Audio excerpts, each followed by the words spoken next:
चंद्राचूड़ ने एक इतना बड़ा पाप किया, इतना बड़ा पाप किया कि मेरे को लगता है उसको 7 जन्म तक कुछ होगी नहीं, उसको उसमें माफी नहीं मिलेगी। नहीं, मैं समझता हूँ जितने भी डेथ सेंटेंस के केसेस हैं उन सबको, जो भी ज्यादा सेंसिटिव मामले हैं किसी भी केस किसी भी वजह से, तो उसको 3 जजेस को सुनना चाहिए, उससे टाइम बचता है।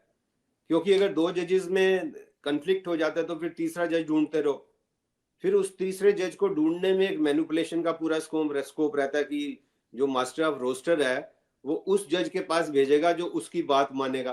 तो अब तो आसान हो जाता है काम। तो ये मास्टर ऑफ रोस्टर की जो दादागिरी ना चले या इनडिस्क्रिशन ना चले, इससे बचने के लिए भी बेटर यही है कि जो सेंसिटिव मामले हैं उसको 3 जजेस के पास भेजो, जो भी होना है। अब आफ्टर ऑल आखिरी कोर्ट है, जो भी होना है वो 3 में से 2 करें तो तब माना जाए। अगर आपने मैनिपुलेट भी करना है तो जो भी करना है आपने, तो कम से कम समय बर्बाद तो मत करो ना। उससे बहुत ज्यादा एक मैं समझता हूँ मिसयूज का, मैनिपुलेशन का स्कोप होता है अगर पहले 2 कर दे और फिर उनका डाइवर्जेंट ओपिनियन आ जाए। बेटर यही होता है कि पहले से जो सेंसिटिव मामला है उसमें 3 रखो। और मेरे को तो ये लगता है कि जो जस्टिस नागरत्ना की बेंच भी अब ऐसी कोशिश करते हैं, मास्टर ऑफ रोस्टर, कि कोई ऐसा सेंसिटिव मामला उनके पास या तो जाए नहीं, और जाए तो उनके पास ऐसा व्यक्ति बैठा हो जो उनकी बात मत माने, जो स्टैंड ले ले जस्टिस नागरत्ना के खिलाफ कि नहीं मैं नहीं होने दूंगा, आप चिंता मत करो, आप चिंता मत करो, मैं जस्टिस नागरत्ना को कुछ नहीं करने दूंगा। मेरी ये गट फीलिंग है कि एज इट इज ये प्रोसेस स्टार्ट हो गया है कि जस्टिस नागरत्ना को इतनी लिबर्टी ना मिले कि वो अपना कोई भी फैसला कर दें। उनके साथ कोई ना कोई ऐसा बंदा रहे कि जो अगर कोई बहुत सीरियस बात हो तो वो कहे नहीं नहीं ये तो मैं नहीं करने दूंगा, जैसे जस्टिस विश्वनाथन ने किया। बड़ा अनफॉर्चुनेट है कि उन्होंने कहा चिंता मत करो ये नहीं होने दूंगा, बाकी जो मर्जी कर ले, रेनेंट का, टेनेंट का, ये जो उल्टे सीधे मुकदमे जो नॉन सीरियस हैं। सीरियस तो सबके लिए, अपना केस तो सबसे सीरियस होता है। मैं कह रहा हूँ जो देश के लिए, जिसका एक देश भविष्य बदल सकता है, या जिससे एक पूरी 145 करोड़ की जनता पे इफेक्ट होता है, जिससे डेमोक्रेसी पे इफेक्ट होता है, या जिससे तानाशाही पकड़ी जाती है, चोरी पकड़ी जाती है, बॉन्ड पकड़े जाते हैं, ऐसे किसी मामले में जस्टिस नागरत्ना अपनी ना कर सके, ये ऑलरेडी प्रोसेस शुरू हो गया है। ये मैं आपको अंदर की बात कहते हैं ना, अंदर की बात है, ये अंदर की बात है। अच्छा सर, एक चीज बताइएगा कि जस्टिस नहीं, वो तो जज थे सीबीआई के, एडिशनल डिस्ट्रिक्ट सेशन जज, उनको जस्टिस नहीं कहा जा सकता, जज थे लोया जी, जिनके पास अमित शाह जो था उनका केस था, तो हत्या के आरोपी थे उसमें अमित शाह जी।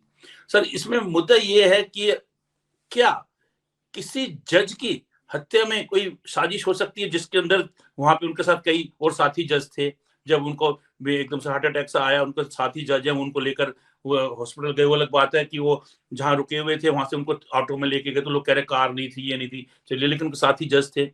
उसके बाद जहाँ पे डॉक्टर्स के पास पहुंचे, उनको भी पता डॉक्टर्स को कि ये जज हैं, तो सर क्या एक जज की हत्या के मामले में 2-2, 3-3 उनके साथी जज किसी दबाव में आके हाँ भर लेंगे? और उसके बाद जो सामने डॉक्टर हैं, जिनको ये पता है कि सामने वाले भी जज हैं, कहीं कोई बात ऊंच नीच होगी तो दिक्कत हो जाएगी, 1 डॉक्टर 2 डॉक्टर 3 डॉक्टर वो भी इसमें शामिल हो जाएंगे, ये सब संभव है क्या?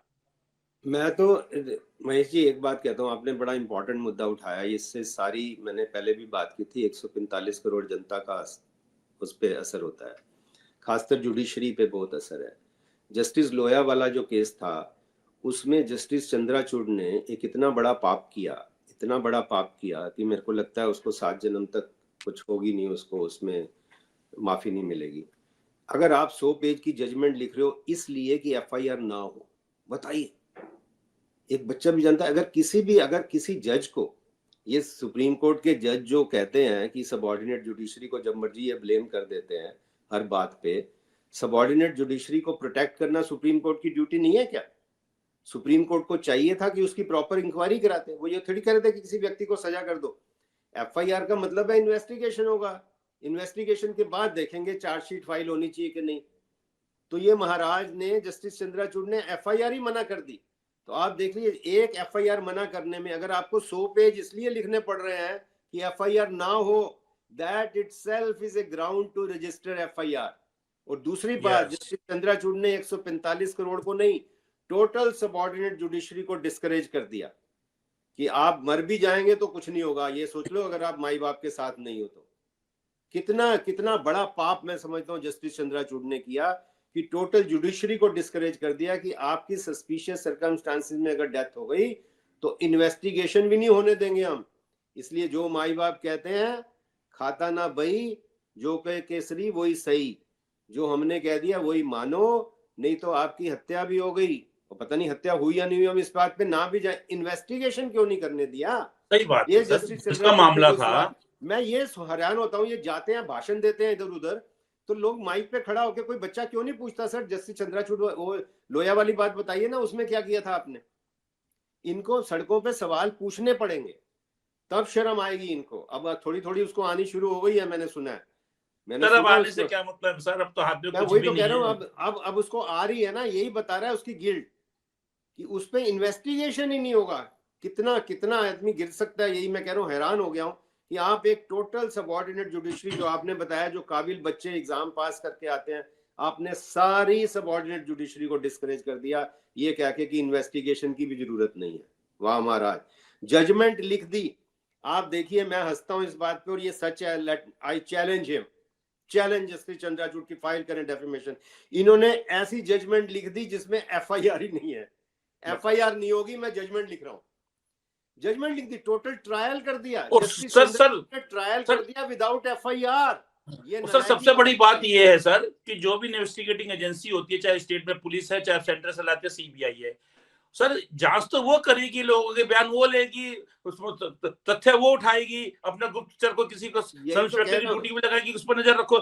सर एक जज है, जज तो कमरे में बैठा है ना सर, उसके पास तो फाइल आ रही है, सिर्फ पीछे से फाइल के पीछे से क्यों किसी ने फाइल भेजी है, फाइल की सच्चाई क्या है। आप तो फाइल के आधार पर, जैसे सर मेरे हाथ में अगर कागज है, कागज में मैंने 4 लिखा, कैमरामैन उसको दिखाएगा तो 4 ही ये आपने महेश जी ठीक बात करी बिल्कुल। जस्टिस चंद्रचूड़ के पास खाली फाइल नहीं आया था, डिसीजन भी आया था कि आपको ये फैसला करना है, आपको एफआईआर नहीं होने देनी है।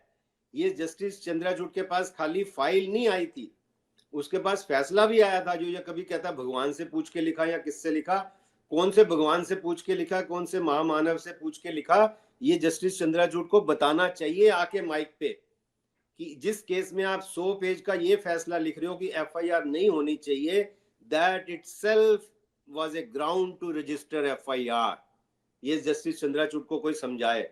अब मुंह से अभी भी जस्टिस निकलता है, पता नहीं क्यों। जब जस्टिस तो उसने कभी किया नहीं, पर वो आदत पड़ गई है नाम लेने की। जूनियर चंद्रचूड़ कह सकते हो।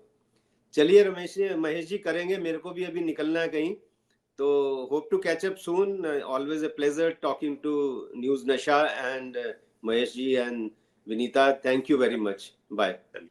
और आप हमसे जुड़े रहने के लिए सब्सक्राइब करें YouTube पर, फॉलो करें Twitter पर और लाइक करें Facebook पर। और ज्यादा जानकारी के लिए आपको टाइप करना होगा सिर्फ न्यूज नशा।